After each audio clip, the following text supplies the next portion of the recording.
పెడతారు. సిగ్గుండొద్దు. అంటే మాకు మేమే కల్తీ చేసుకున్నాము. అందులో నెయ్యి లేకుండా నెయ్యి ఉందని చెప్పి పెట్టుకుంటున్నారా ఫ్లెక్సీలు ఏవేనా?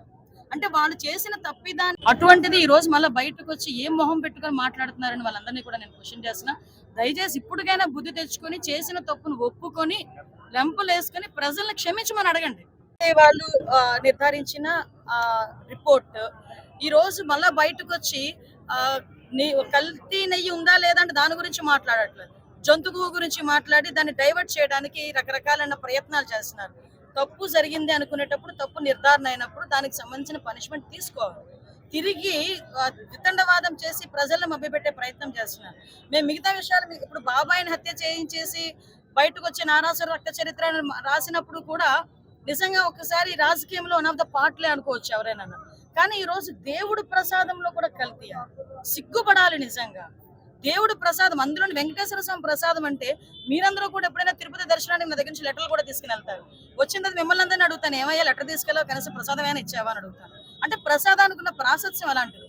ఆ ప్రసాదాన్ని కూడా 4-5 రోజులు యాత్ర చేసుకుని ఇంటికి వచ్చి దీపం పెట్టుకుని ఆ ప్రసాదాన్ని ఊరందరికీ పంచి గాని భక్తులు కూడా తినరు.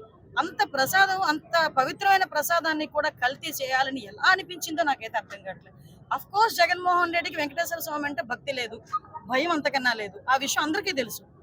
కానీ మరి ఇంత దిగజారిపోతారా, ఇంత మరి ఘాతుకానికి పాల్పడతారా అన్నది కూడా నిజంగా చాలా ఆశ్చర్యానికి గురి చేస్తుంది. ఎందుకంటే ఎవరైనా వెంకటేశ్వర స్వామితో పెట్టుకోకూడదు అని అనుకుంటాం. కానీ అటువంటిది ఆయన ప్రసాదంలో కల్తీ చేసి కనీసం అందులో నెయ్యి లేదు. మరి నిజంగా చాలా బాధ అనిపిస్తుంది. నేను ఆ రిపోర్ట్ చదివితే నెయ్యి లేదండి అందులో.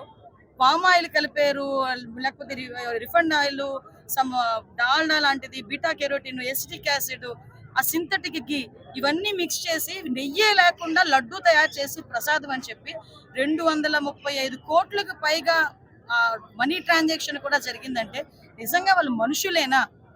వాళ్ళకి కనీసం హైందవ ధర్మం పట్ల, సనాతన ధర్మం పట్ల నమ్మకం ఉందా?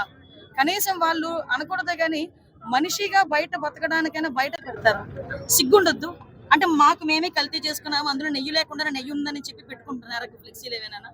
అంటే వాళ్ళు చేసిన తప్పిదాన్ని చేసి మళ్ళా తిరిగి బయటకు వచ్చి ప్రగల్భాలు మాట్లాడుతూ చంద్రబాబు నాయుడు గారిని, లోకేష్ బాబు గారిని, పవన్ కళ్యాణ్ గారిని క్షమాపణ చెప్పండి అంటే నిజంగా వాళ్ళు ఏమనుకుంటున్నారంటే ప్రజలు గమనించట్లేదు అనుకుంటున్నట్టున్నారు. ఆ ఒక్క సాక్షి పేపర్లు ఏది రాస్తే అదే చదువుతున్నారు ప్రజలందరూ అనుకుంటున్నట్టున్నారు. కానీ తప్పది. ప్రజలందరికీ కూడా వెంకటేశ్వర స్వామి అంటే ఒక భక్తి ఉంది. వెంకటేశ్వర